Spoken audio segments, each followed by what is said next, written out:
Okay, guys, let's see what we can do here with this list. I think we talked, let's just, at the latest, when we get to about 5, let's break. And then, we're going to come back here tomorrow for some bill hearings, and whatever we have left on here, we can pick up tomorrow morning. And so, but I do have a list of some bills that I would characterize as low hanging fruit. So let's take those up first, and then I think that'll maybe simplify things a bit. So let's start with Senate Bill. Everybody's got their list. Let's start with Senate Bill 333, Senator Hedelman, and that's going to be a bill from Alexis. So why don't we start there?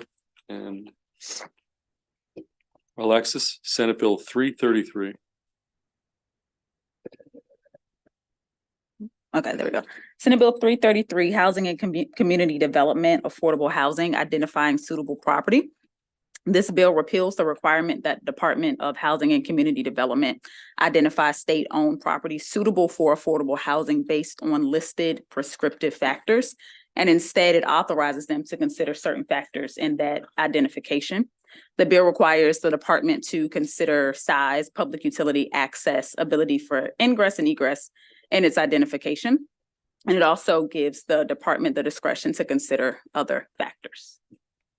No amendments to the bill. Okay, with favorable in a second, and I'm trying to reach out to Senator Hester so she could. We'll keep the vote open for Senator Hester. Okay, we have a motion favorable in a second, and you said there are no amendments. Okay, any discussion on Senate Bill 333? Seeing none, all in favor of Senate Bill 333, raise your hand. Okay, all opposed. That bill carries unanimously. We're going to stick with Alexis on House Senate Bill 461, Senator Watson. Next page, back page. All right, Senate Bill 461, State Real Estate Commission, Complaints, Advertising Violations. This bill allows a complaint to the State Real Estate Commission that alleges an advertising violation to be made without swearing an oath and to be made anonymously, so long as evidence is provided to substantiate the claim. Currently, non-real estate commission members who intend to submit a complaint have to take an oath and provide documentary evidence. There were no amendments requested on this bill. Okay, Senate Bill 461 has no amendments. Does anybody have any questions for Alexis or for Senator Watson, the sponsor? Okay, with favorable Senator Watson, a second from Senator Carrozza. Any discussion? Okay, seeing none, all in favor of Senate Bill 461 from Senator Watson, raise your hand. All opposed, that carries unanimously. We're going to next, again, stick with Alexis, and we're going to go to Senate Bill 462 from Senator Watson. Senate Bill 462, Licensed Real Estate Brokers, Branch Offices, Designation of Managers. This bill authorizes a real estate broker to serve as the branch manager of a business office that they maintain. Current statutory requirements that were originally for branch managers who have a designated office now apply to other individuals under law. There were no amendments submitted to for this bill. Okay, we have a second from Senator Watson, a second from Senator Gallion. Any questions on Senate Bill 462? Okay, seeing none, all in favor of Senate Bill 462, raise your hand. All opposed, Senate Bill 462 carries unanimously. We're next going to go stay with Senator Watson and Alexis on Senate Bill 418. The Troika. Senate Bill 418. Senate Bill 418, Seed Community Development Anchor Institution Fund alterations. This bill expands the Seed Community Development Anchor Institution Fund to provide grants and loans for projects in sustainable communities and in blighted areas. Under current law, the fund only applies to blighted areas. It repeals the requirement that matching funds must be obtained through a private source. The scope of an anchor institution that can receive funds is expanded from higher education institutions only to departments, foundations, and entities of that higher education institution. There were no amendments submitted on this bill. Senate Bill 418 with no amendments. Okay, Senator Watson is a move favorable. Senator Augustine is a second. Any, again, discussion on Senate Bill 418 clean? Seeing none, all in favor, raise your hand. All opposed, Senate Bill 418 carries unanimously. I'm going to next go to Senate Bill 542, Senator Brooks. Senate Bill 542, real estate brokers, brokerage agreements, requirements. This bill specifies the terms that must be included in brokerage agreements between a broker and a seller, or between a broker or lesser. These specific terms include compensation, rights, and termination dates, and there are no amendments that were submitted on this bill. Okay, we have a favorable from Senator Brooks, second from Senator Augustine. There are no amendments. Any discussion? Okay, all in favor of Senate Bill 542, raise your hand. All opposed, Senate Bill 542 carries unanimously. We are going to next move to some bills from Stacy. Let's start with Senate Bill 425, which is on your list from Senator Heddleman. Senate Bill 425, Maryland Meals for Achievement in Classroom Breakfast Program Alterations, Maryland Meals for Achievement Flexibility Act of 2024. This bill authorizes elementary schools participating in the Maryland Meals for Achievement program to serve breakfast in any broadly accessible part of the school, including from grab-and-go carts, after the arrival of students to the school, provided that students are allowed to consume the meal in the classroom after the start of the school day.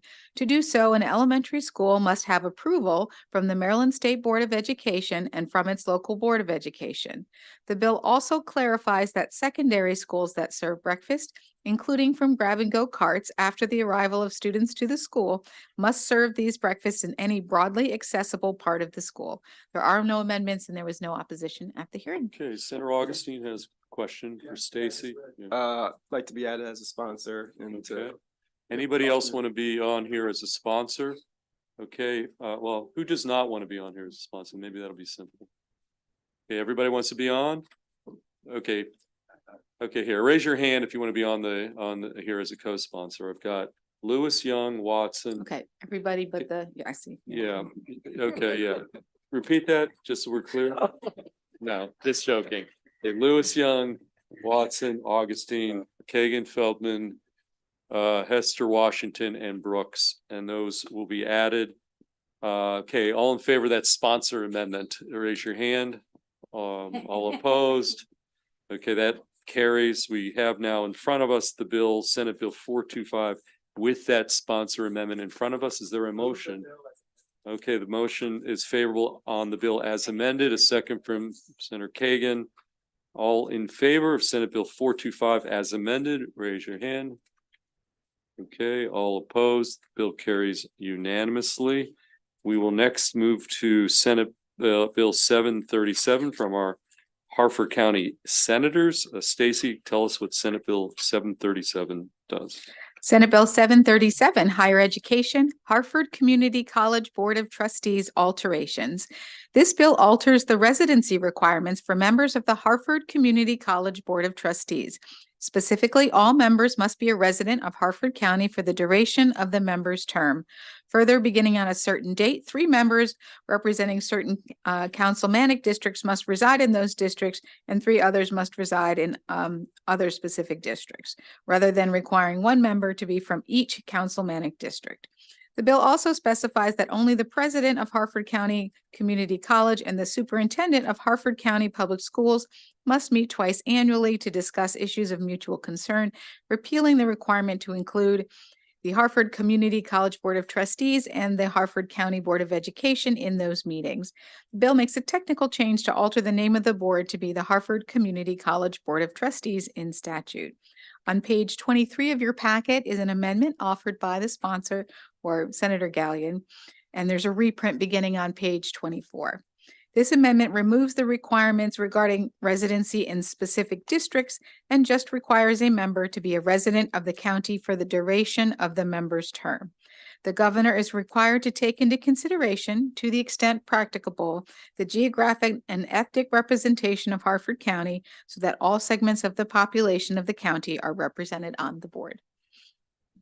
Questions for Stacy on either the bill or the amendment from Senator Gallion? I have a- Yes, Senator Kagan, on have a this question. local delegation bill. Yes, local delegation bill, Senator Gallion, just a question. It has geographic and ethnic representation. It doesn't have gender. And I wonder if that's something that would be a friendly amendment. I don't think we should have all men or all women on any boards, right? Which it doesn't, but this was modeled specifically after a bill we heard earlier this year. We all voted for Anne Arundel County. So, I mean, we didn't do that for that one, so I would. Did I miss that? Did we all miss that? Stacy, is that true? Did Anne Arundel not have gender in there? I have no idea which bill he's talking about. It was one earlier this year. It had pretty much the exact wording on that amendment for, it was ethnic and. I mean, it's one word. I don't have an issue with it, but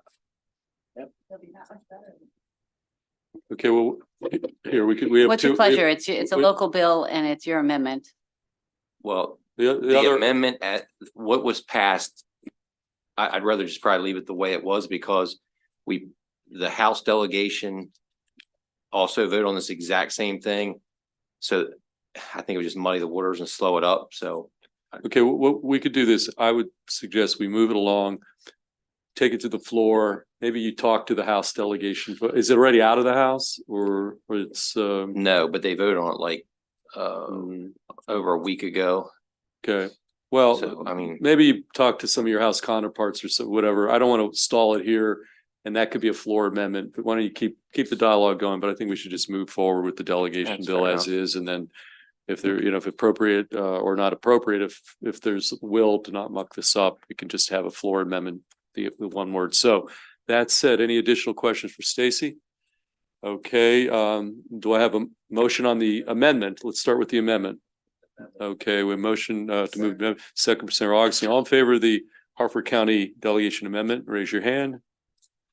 Okay, all opposed, the amendment carries. We've got the bill as amended in front of us. Okay, is there a second? Second from Senator Simon Ayer. So on Senate Bill 737 as amended, all in favor of this legislation as amended, raise your hand. Anybody opposed? Okay, seeing none, that bill carries unanimously. So we will next move to Senate Bill 864 from Senator King. Senate Bill 864, Universities at Shady Grove Regional Higher Education Center, designation as Community of Innovation. This bill establishes the Universities at Shady Grove Regional Higher Education Center as the state's regional higher education community of innovation. The bill also expands the designated purpose of USG to include serving a diverse citizenry in an innovative and collaborative manner to meet the educational needs of the region and certain elements related to being a community of innovation as specified.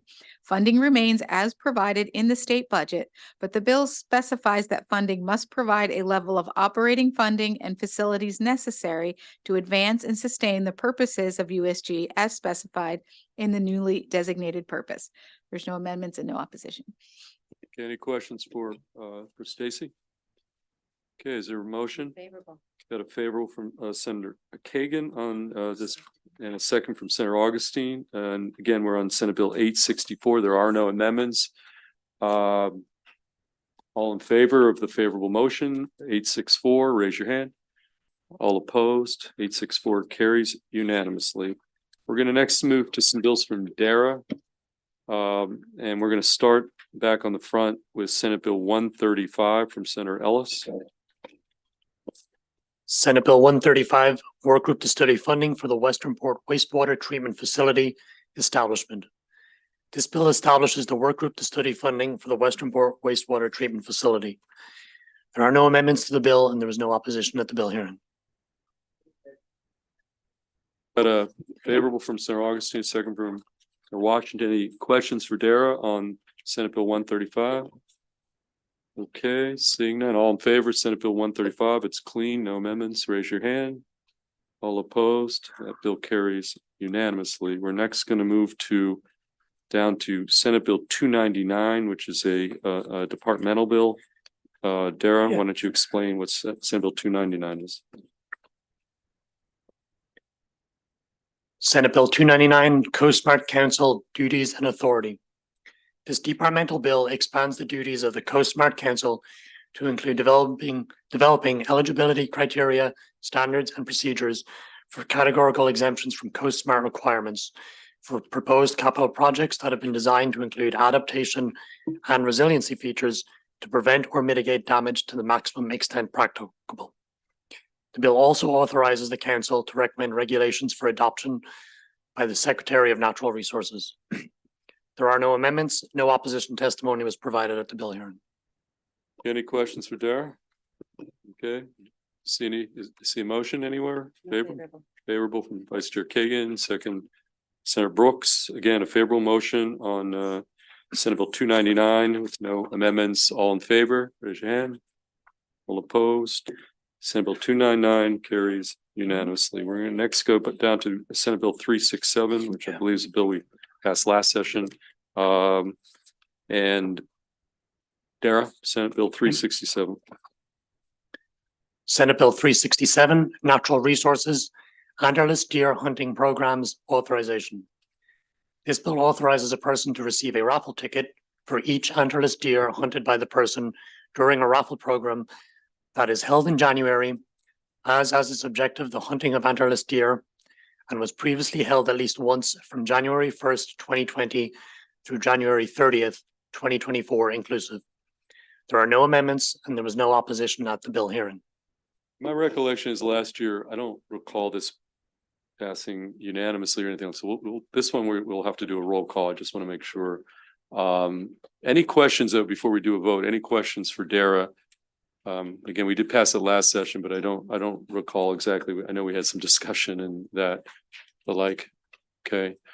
Okay, again, any questions or discussion?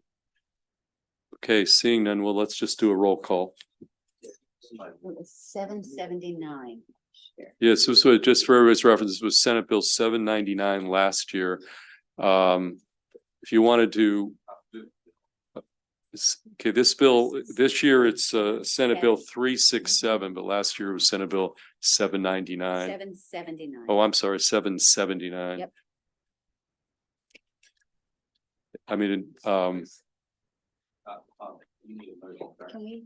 yeah, why don't we do this? Because people might want to check and see like their memory. Why don't we wait, let's hold this until the end and maybe people might want to check. We'll figure out who voted, you know, how you voted last year, so you're consistent. Yeah, last year it was House Bill 934, which was voted on.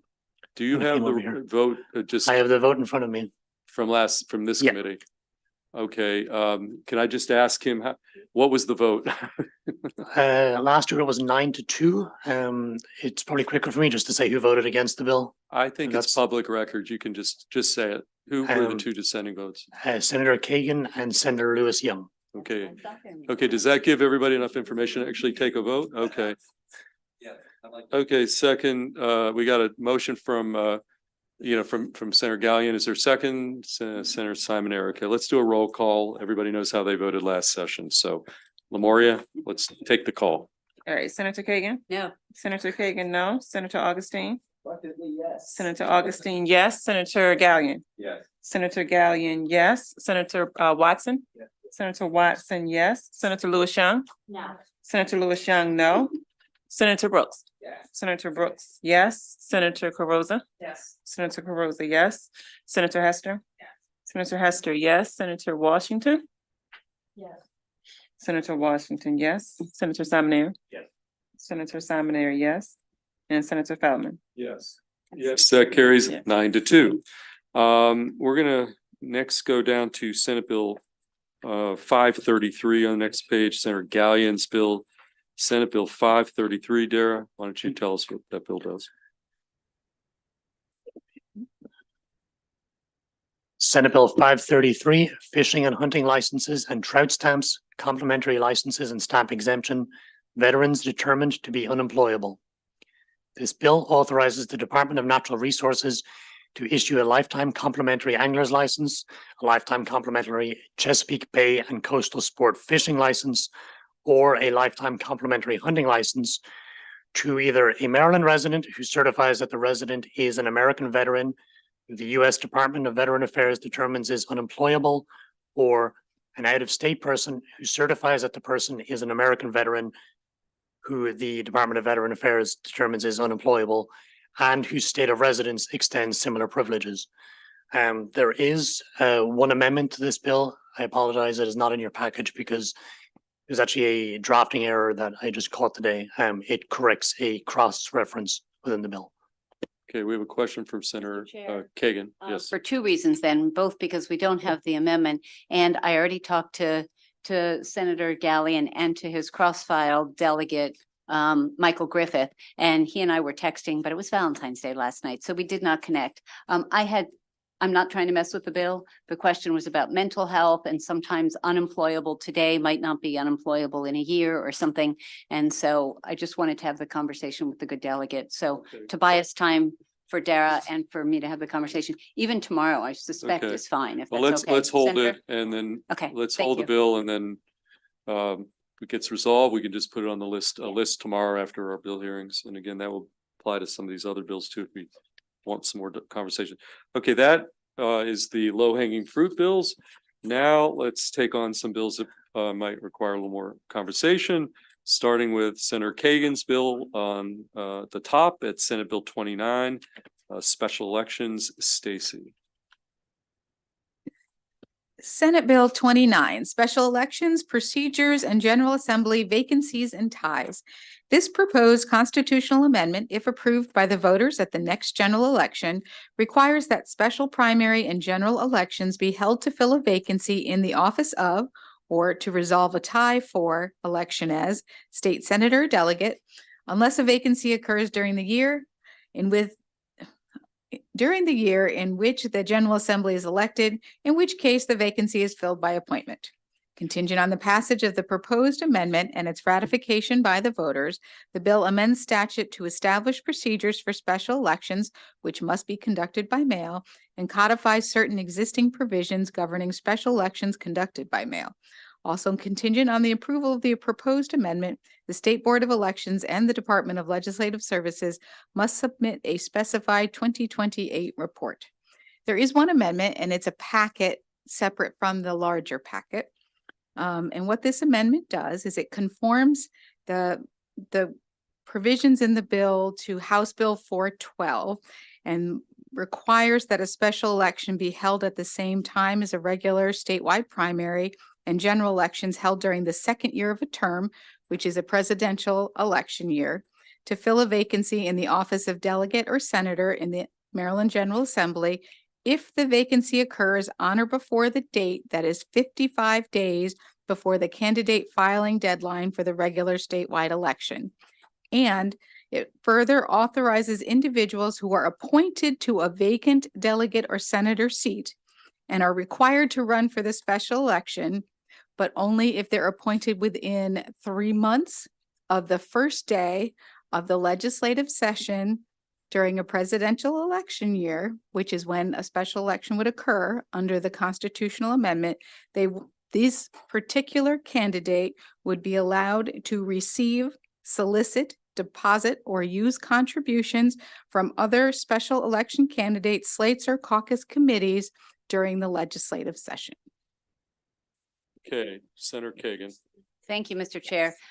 Colleagues, you may remember or may not, that during the hearing, I talked about how I thought my version of the bill was better and more little d democratic in terms of more elections, but there's also the political reality and moving the needle and improving democracy somewhat. And perfect is the enemy of good and all the things. And so this is the compromise bill that was worked out in the House. And so that is what we are going to offer our friends in the House if this committee decides to do that and the full body decides to do that. So it will be moving forward a little bit with some accountability and some opportunity for voters to elect in addition to central committee members selecting. So still has the central committee role, but there's one bite at the apple for the voters in the midterm election, in the presidential election. So happy to take questions. Okay, again, as I said on the floor, it's a constitutional amendment. It's important. Yeah. So let's make sure everybody gets every question answered and that it's significant. So let's start with Senator Augustine.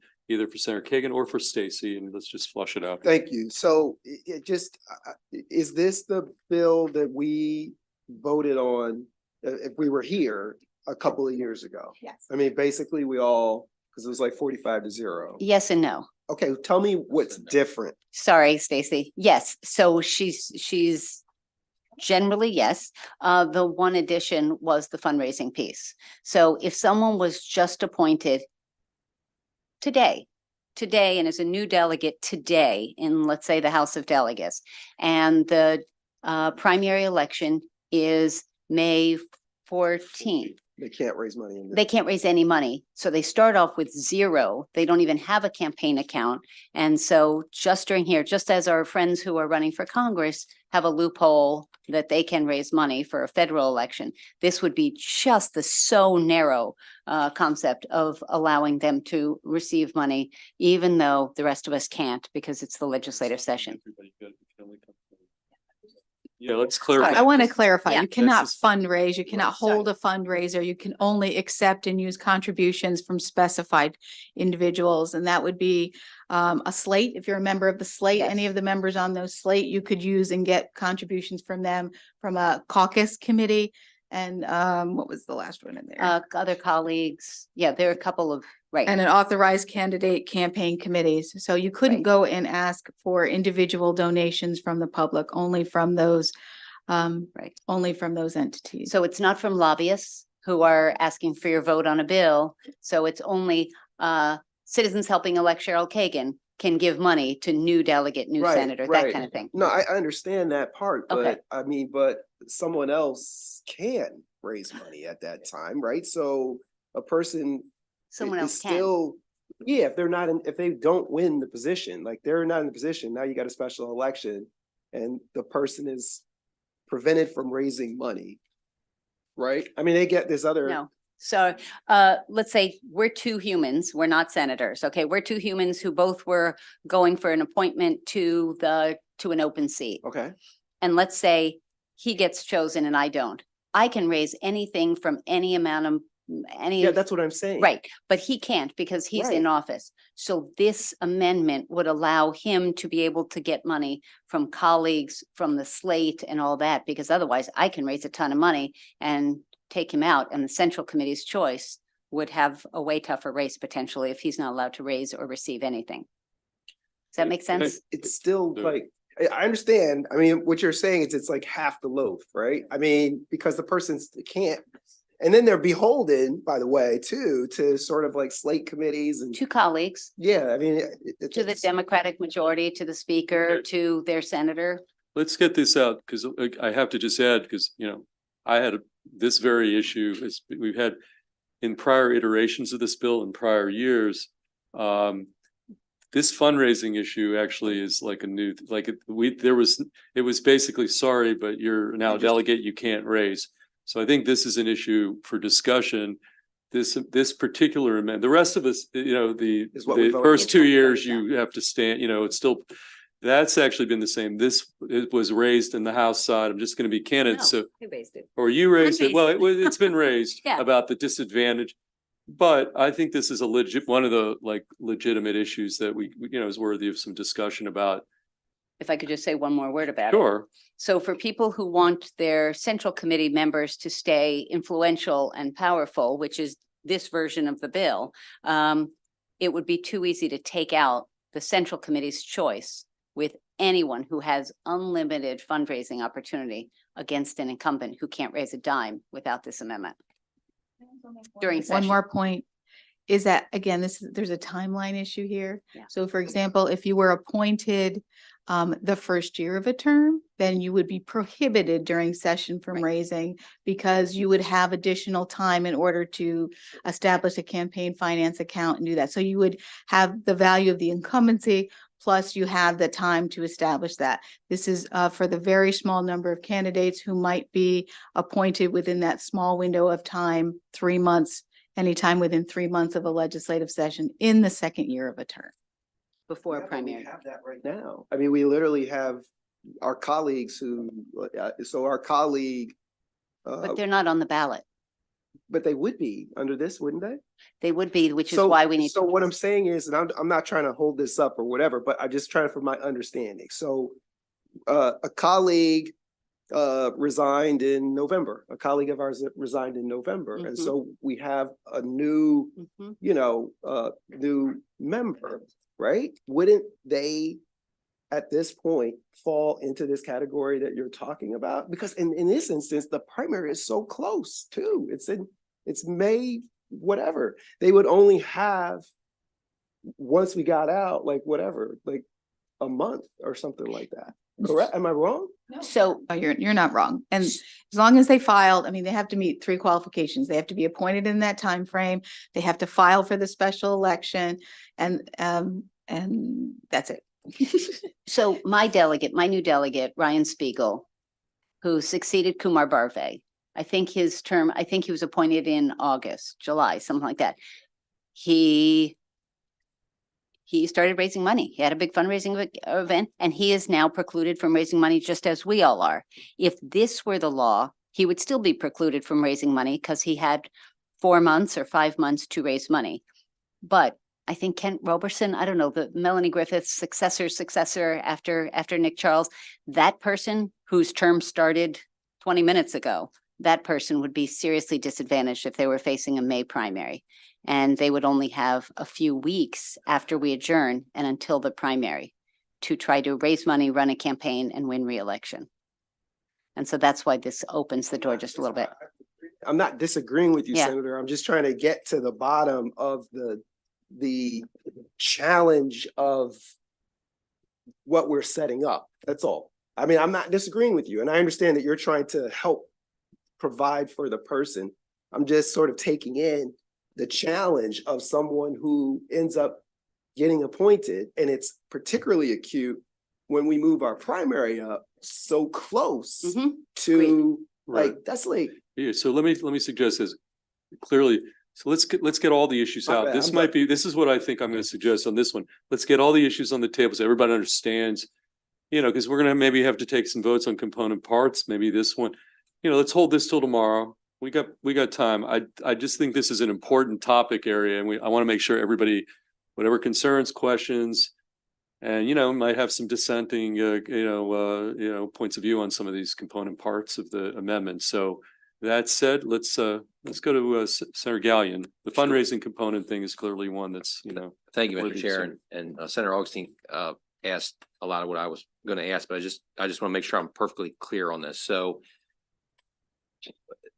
what I'll call the old Senator land bill that we've seen in previous years that we voted unanimously on. First off, was that bill offered this year? I honestly, I can't remember. So what you're telling me is this House bill was similar to the land bill we voted on similar year in past years, right? I believe you said HB 412 or something like that. yeah. Okay. So we're not dealing with the Senate version. That's why in the fiscal note, it would said no similar bills in the previous 3 years, because your bill is different. House Bill 412 would have been the old land bill. Okay, so I'm clear on that. We added in, or it's been added in through the amendments or through the bill, the fundraising part. So the issue is now that the primaries in May, say if you were appointed or whatever, you can't fundraise almost right up to when it's like a month before this election. I get that. What I don't quite get is when you're talking about the fundraising aspect, you're saying that these candidates can take money from certain groups, but not others. To me, that would seem like that causes an issue with restricting some, when some groups can donate to a candidate and others can't, that creates a speech issue for me. I just think that's problematic. And I understand the part with, okay, well, we have these ethics rules that say you can't accept donations within that 90-day period. But if you're running for Congress on that with the federal thing, you can. So it's kind of already opened the door a little there. But I just think it's I think it's an issue when you're saying that other politicians can send you money, but other potential donors can't. I had lots of conversations about this, and obviously this body is gonna decide what you all think it makes sense. I think it's a little bit of cutting the baby in half based on optics and ease for the new delegate. The concept of from lobbyist, people thought that wasn't a good idea. I was thinking about a threshold, a low threshold of constituents or of individual donors. But what if, I'm making this up, the CEO of Exxon lives in your district, and so she or he gets 1,000 of, Exxon employees to each donate or something. So that was seen as not a good idea. And so the cleanest way of allowing somebody to raise, a new legislator to raise money without conflicts of interest was through colleagues. And that was the, I thought, fairly creative idea. There were other ideas that were discussed. So it's really, Okay, let's, you. yeah, finish your thought and then we'll go to Senator Watson next. So, you brought in about like the Exxon thing and then a bunch of people. There still are the fundraising limits over a 4-year period. Mhm. So a person can only do $6,000, Mhm. even if you open it up some and it was more. So another candidate committee could do a maximum of 6, correct? Over a 4-year period. So why wouldn't you also open it up to any other donors? Why just restrict to politicians and their accounts? That was a policy recommendation that seemed a reasonable middle ground. But again, if that's not what you guys want to do, but that seemed reasonable. If I could just, one other thing, because I'm thinking of my own district, Linda Foley, who's actually the cross-file of this bill.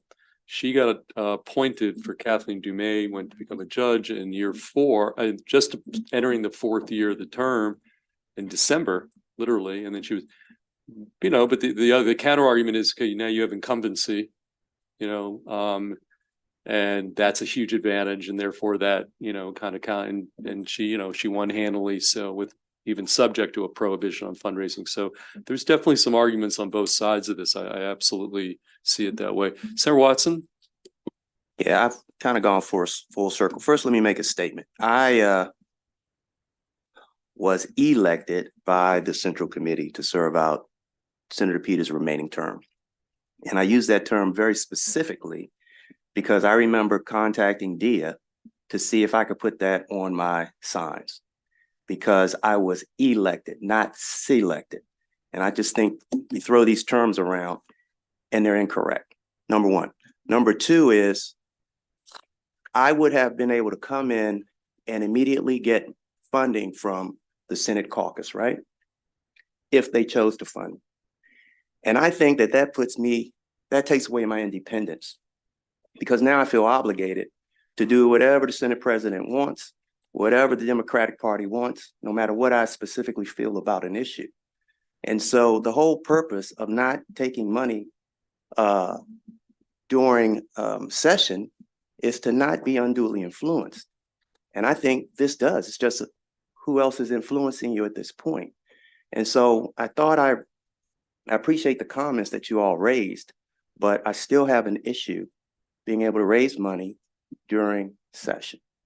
So I just wanted to get those comments out there. So Senator Watson, you were sworn into the Maryland Senate on August 31st, so you would not be eligible. Okay, no, but you made it about yourself. I just wanted to say that this. That was the select versus elect part. I got that. But in terms of the fundraising piece, we tried to craft this really narrowly. So I just wanted to mention that or reassure that. And by the way, we're focusing on the fundraising. If there are other issues anybody wants to raise, I mean, clearly this seems to be the one, the one that's dominant. But if there are other issues that just about the whole concept of, we were keeping the Central Committee election, if you will, component, that's intact. The only change we're making is that if it's in the first 2 years, you got to be on the ballot. And now we've got this issue of the fundraising topic. And so Senator Lewis Young, why don't you weigh in on this? I have a question. I do want to respond to my colleague's comment. I'm in my 10th session now, and over the years have had some assistance from leadership because of the nature of my district, have never, ever felt any pressure whatsoever to vote a certain way or put a bill in or not put a bill, and just want to make that comment. But my question is, in terms of the areas that we would eliminate, would PACs be one of them? This would only be, yes, it Yes, would. Mhm. okay. I might- Eliminating, not Yes. lobbyists, not PACs. Okay, I might have missed that. Yeah. So Thanks, our campaign committees, legislative campaign committees are slates. thank you. Okay, Senator Brooks. Yes, I think my question was just answered, just a clarity. So really, you're talking about transfers, excluding PACs. The way the bill is structured, it's not a full exemption from the requirement. It's allowing you to receive and to use and dispose of certain ones from certain entities. So it's not, any of the other prohibitions would still apply, only these certain exemptions. And that does not include individuals or political action committees. Right, just candidate accounts, slate accounts, gotcha. All right, thanks. For caucus accounts, yeah. I Caucus, mean, it's yeah, really okay. limited. Senator Washington. Thank you. I'm inclined to not support allowing us to raise money under any circumstance for a house, for a race related to our, to our current position. I don't see how, I just the notion of raising money and money happening while we're doing this work, I just think is problematic. Also, it's not so much that I mean, I get what you're saying, Senator Lewis, about the, feeling free and not obligated.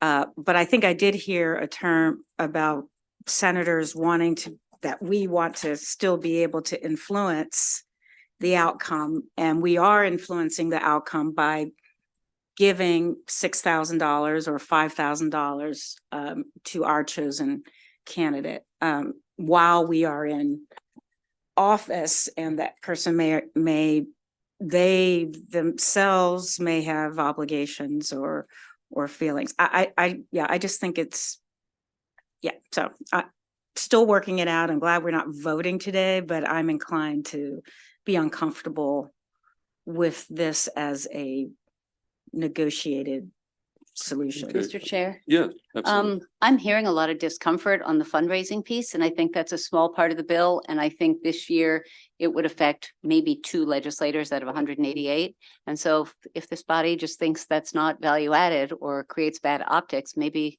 we should just move the bill, Senator Gallion, so that it's identical to the Lamb bill that has been passed unanimously, and just forget the fundraising piece.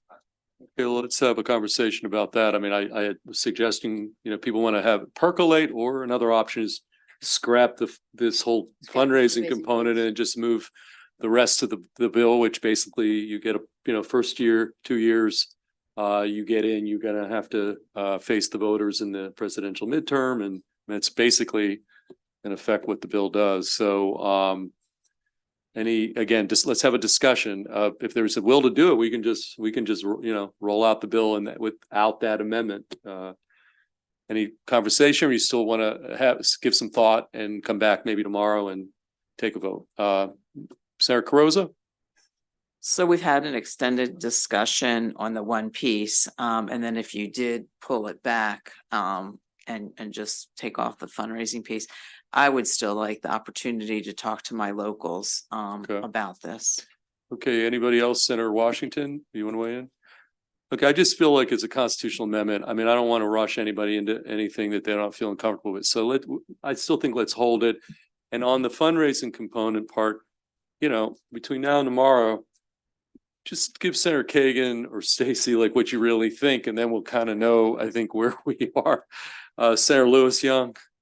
I mean, I would be fine if we decide as a committee to eliminate the fundraising. My one word of caution, though, is that will enable wealthy people to be in that situation and eliminate people that don't have the personal resources.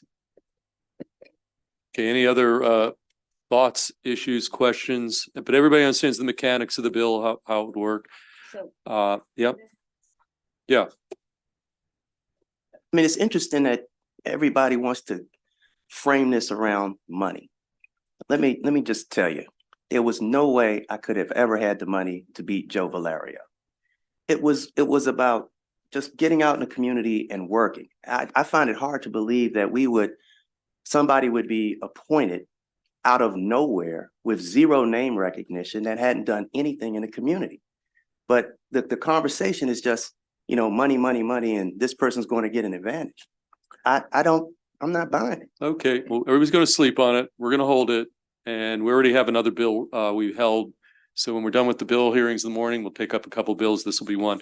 In the meantime, there are two other low-hanging fruit bills have been identified by Dara while we've been debating this other bill, and we're gonna take that up. So we're gonna go to Senate Bill 507 now. We've got two Bailey bills, 507 and 508.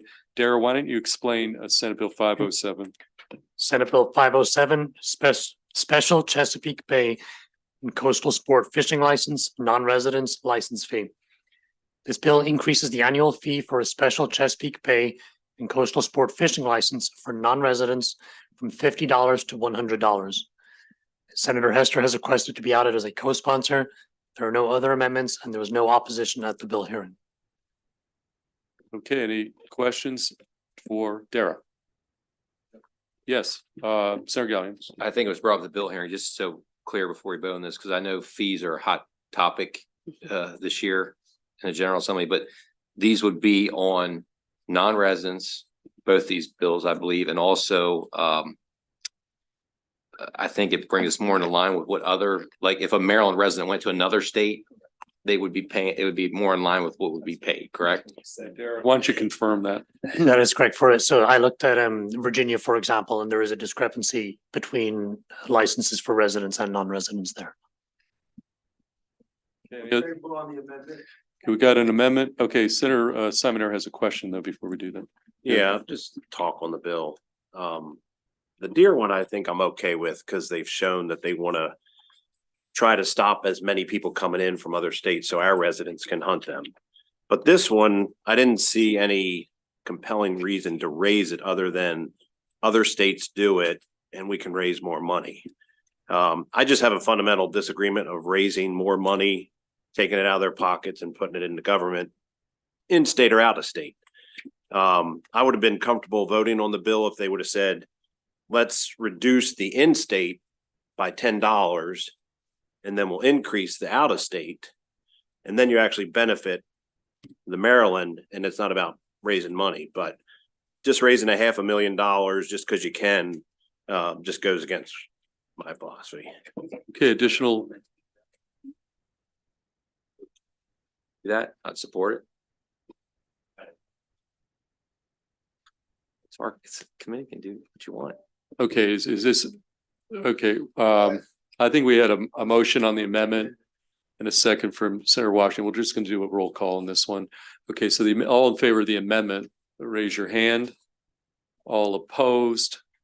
Okay, the amendment carries. Sponsor. Amendment is a co-sponsor A amendment. co-sponsor amendment, that's all. Okay, we've got we're on the first Bailey bill, 507, correct? And so there was an amendment to be added as a co-sponsor. Okay. Okay, we've got the bill as amended on 507. This one, first of all, we need a motion as amended from Senator Augustine. Senator Kagan, you second? Okay, we're gonna do a roll call on this one. And so we're on Senate Bill 507 as amended. Lemuria, roll call. Yeah, Senator Kagan? Aye. Senator Kagan, yes. Senator Augustine? Yes. Senator Augustine, yes. Senator Gallion? No. Senator Gallion, no. Senator Watson? Yes. Senator Watson, yes. Senator Lewis Young? Yes. Senator Lewis Young, yes. Senator Brooks? Yes. Senator Brooks, yes. Senator Carozza? Yes. Senator Carozza, yes. Senator Hester? Yes. Senator Hester, yes. Senator Washington? Yes. Senator Washington, yes. And Senator Simoner? No. Senator Simoner, no. Senator Feldman? Yes, bill carries 9-2. Next, we're gonna go to Senator Bailey, Senate Bill 508. Dara? Senate Bill 508, hunting non-resident Sika deer stamp fee alteration. This bill increases the fee for a non-resident Seek a Deer stamp from $25 to $100. There is one amendment. The amendment increases the fee to $200. Additionally, Senator Hester has requested to be added as a co-sponsor. There was no opposition at the bill hearing. Okay, is there a motion on the amendment? Okay, from Senator Washington, Senator Hester, all in favor of the spot? Yeah. Senator Hester. And how did you pick 200? I talked to the stakeholder, the woman who was here and compared it to other states, and she suggested that 200 or 250 would be good. I then checked with the bill sponsor and he said he was fine with something in that range. I think it brings us more into line with what other states are doing. Do you have an example, like Virginia, what their out-of-state residents for deer hunting? I mean, if that's. Tara, do you have any information on some of our neighbors on this one? I mean, I do not. my point is just picking these numbers almost out of the sky and just. So. Mr. Chair. Yeah. So it's my understanding that we are one of the few locations where this can happen, so we really can't compare it to other states. And so recognizing that this is a value, this is an asset, this is a value that I think I heard them, somebody say something about $1,000 someplace else. So I think it's, picking a number that is, helpful, of course, to the department, as well as values, one of our assets. That's my understanding. Senator Simoner? Yeah. What is the purpose of this bill in the sense? Are we trying to make the price higher so more out-of-state people don't come in? What's the purpose of it? I mean, this is more doubling what the original bill came in. What is the purpose of the sponsor for raising it? Is it to raise money or is it to make people not come here if they have to pay more? So one issue that had been raised by the sponsor of this was that a lot of Maryland residents who wanted to hunt Seek a Deer had stated that it was difficult to do so due to the level of demand from out-of-state hunters. Yeah, I heard that, but I also read the fiscal note and said 75% of the licenses were Marylanders. So the fact that they couldn't find a parking spot, maybe they were close to the border of some of our state, but I mean, that doesn't line up with the numbers. I'm just going to the sense, when we pick these numbers, why not pick 1,000? I mean, why pick 200? I mean, what is our objective here? Is it to limit people come in by making it so high? Or is it to raise more money, or is it? Okay, and then the follow-up, if it's to limit people from coming to our state. Let's open up the conversation. And just by the way, we'll go to Senator Augustine, but just Can I on the finish underlying that bill, thought? let's put aside the amendment. Was there there was no opposition? No Okay, just have to put that out. There was no opposition. Can to I the just bill. finish that thought? Yeah, absolutely. And then we'll go to Senator Augustine. So the other issue being on this committee, and I'm sure the senator from Howard County knows, deer is a big problem. And so I don't know if Dara would know this, but through this hunting license that we had, has this brought the population down to where farmers are saying, okay, we're good with this, or do we still want to get more deer taken away on the Eastern Shore? Because I think that's part of the reason we have less hunters in Maryland historically now. And we're trying to get rid of deer for the farmers. And so it's that policy pull back and forth. Do we want to bring more hunters in? And so this is just a general, not so much 200 or 300, but the policy we're trying to make here. Okay, well, Dara, if you don't have to, if you're not in a position to answer that, I'm not okay. in a position to give kind of numbers on. Okay. It. Yeah, let's go to Sarah Augustine and then maybe Thank we can you. Senator Gallion on this. Yeah, one. no, I'm following you, Senator Simon Dara, but I'm just looking at Senator Bailey's testimony. And Senator Bailey basically said, it's hard that Marylanders are getting pushed out of this as a hunter, like he is. I'm not, obviously, but I'm just going with what he said. And it's an opportunity, something that Marylanders would want to do, but that you know, if out-of-state hunters really, really want to do it, that they should pay a higher amount of money. And that we then, as Senator Bailey has done, as one of our stewards of our natural resources, that we would take the additional money that we get and be able to reinvest it into our natural resources. So I think that that really is, I mean, that's what he says in his testimony, and that it would still remain affordable for Marylanders. I mean, $10. You know what I mean? So so for Marylanders who are able to do it, they can still do that. It opens up opportunity a little bit more for them. And if these folks want to, it just gives us some additional money for our natural resources. Senator Gallion, you want to weigh in on this? Thank you. And deer damage is a huge issue for Maryland farmers. But looking at that, you know, I went back and relooked at the folks that testified, and Lindsey Thompson from the grain producers was favorable. So that leads me to the question, if the right balance is that $100 that was in the original bill before the proposed amendment, if that's strikes the right balance, I'd just be curious. I noticed that Farm Bureau looks like they did not weigh in, but I just wonder if like the grain producers are still good at that at the $200 level. Okay, well, Senator Hester, I think sponsor of the amendment would. I think Senator Hester's got that. You have that information? It was Lindsay who suggested 250. Because this is Lindsay. So the grain producers are good with that number. Yes. Okay, I'm curious why She actually suggested, yeah. Farm Bureau didn't weigh in, but we can't help when people don't weigh in. If I might, Mr. Chair, there's a difference between the regular white-tailed deer and the Sika deer. And so, you know, I think that we have huge deer problems, but it's the white-tailed deer that are more prevalent than the Sika deer. Okay, does everybody have enough information? We now know where the amendment came from. It came from Ms. Thompson. Okay, we had that amendment and it was in front of us. We didn't actually take a vote on the Hester amendment. There was a motion, I think from Senator Augustine favorable and Senator Hester second. Okay, let's take a roll call just on the amendment because there seem to be potentially some dissenting votes. So this is just on the amendment. Senator Kagan? Aye. Senator Kagan, yes. Senator Augustine? Yes. Senator Augustine, yes. Senator Gallion?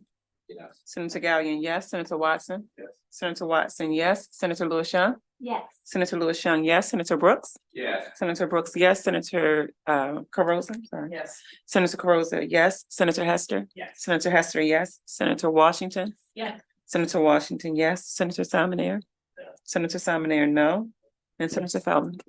Yes, so the amendment carries 10-1. We now have, is there a motion on the bill as amended? Again, we're on Senate Bill 508. Is there a motion? Motion from anybody? Senator Hester, is there a second? Aye. Second. Senator Kagan, second. We're going to again take a roll call on this one. We have the bill, Senate Bill 508 on the table, favorable as amended. Okay. Lemuria? All right, Senator Kagan? Aye. Senator Kagan, yes. Senator Augustine? Yes. Senator Augustine, yes. Senator Gallion? Senator Gallion, yes. Senator Watson? Senator Watson, yes. Senator Lewis Young? Senator Lewis Young, yes. Senator Brooks? Yes. Senator Brooks, yes. Senator Carosa? Yes. Senator Carosa, yes. Senator Hester? Yes. Senator Hester, yes. Senator Washington? Yes. Senator Washington, yes. Senator Simonair? Explaining my vote. Oh, I got you. You had me at going from 25 to 100, but 25 to 200, I just don't think so. So no. All right, Senator Simonair, no, and Senator Feldman. Yes, that bill carries 10-1. Let's go back. Again, I think we have 10 minutes left before we're going to take a break. Let's go to the front of the list, down to Senate Bill 148. And we're going to go to you, Dara. Senate Bill 148, Comprehensive Flood Management Grant Program, funding for underserved and overburdened communities. This bill establishes an annual mandated funding of $20 million beginning in fiscal year 2026 and each year thereafter. The Comprehensive Flood Management Grant Program, and requires that 40% of funding under the program go to projects located in or directly benefiting underserved or overburdened communities. Currently, as drafted, this bill is a bill that passed the Senate last year. There is, however, one amendment. The amendment removes the mandated appropriation. Instead, the governor is authorized to include in the annual state budget an appropriation for the flood management grant program up to $20 million. Under the amendment, the 40% requirement would still remain. Okay, Senator Augustine. Thank you, Mr. Chair. So I definitely understand that from our budget and tax, because we have our new authority, that like this is like more of the framework that we do more than May. So I'm comfortable with that. I am, but I'd also like to be added as a sponsor. So I would like to add that too. It's an amendment. Okay, we have this up to amendment, and now we have a separate sponsorship amendment. Any further discussion or questions? Yes, Senator Gallion. So I think I asked at the hearing, I know you're getting the designated what 40%. So potentially you could have other, some other projects in low-lying areas that could get excluded now because of that. So my question that, and I don't think I was really answered, is would Port Deposit, would they qualify under this as an overburden and underserved?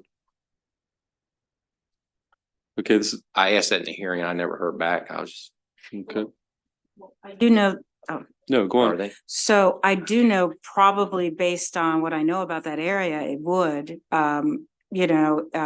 there's overburden means has there been multiple assaults from an environmental perspective, so that I think that community would absolutely would apply. I think there's also some new categories that are coming in to expand the definition of overburden, but I wonder what your concern is. Yes, my concern is that there's been flooding issues and all in that area, and it just seems like we've had issues where there's an issue there where some things are supposed to get done. It's been in the CTP, but now we hear in these out years that there's not quite the fund. The funding's not guaranteed. Yeah. So I'd hate to see a community that I represent kind of put on the back burner even farther down there. So it's just a concern about something in my district, honestly.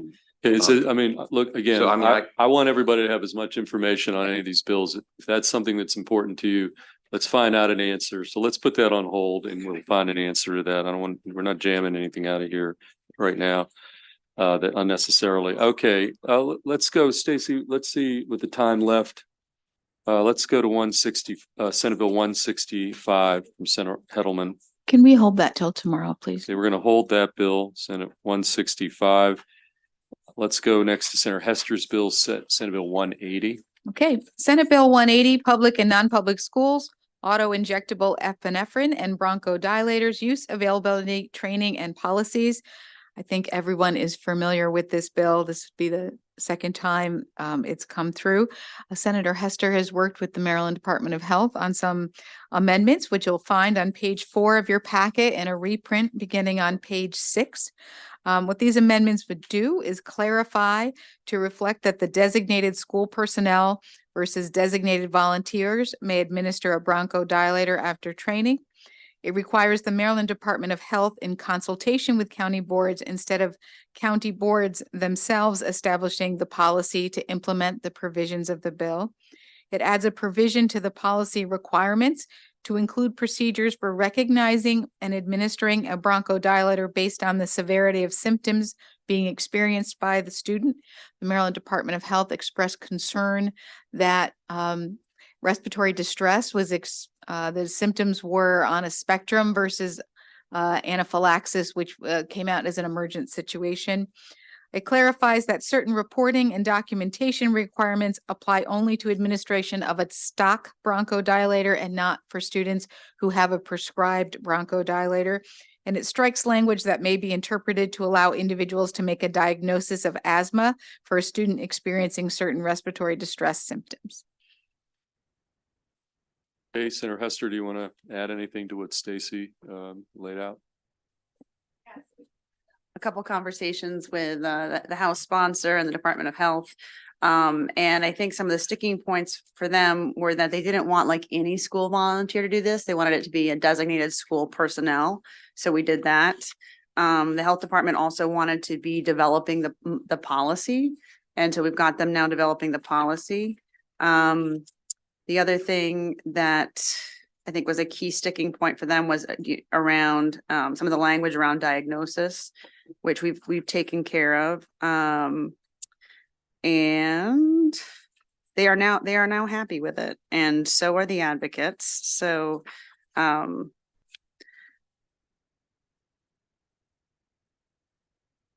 know what else. Could I answer any other questions?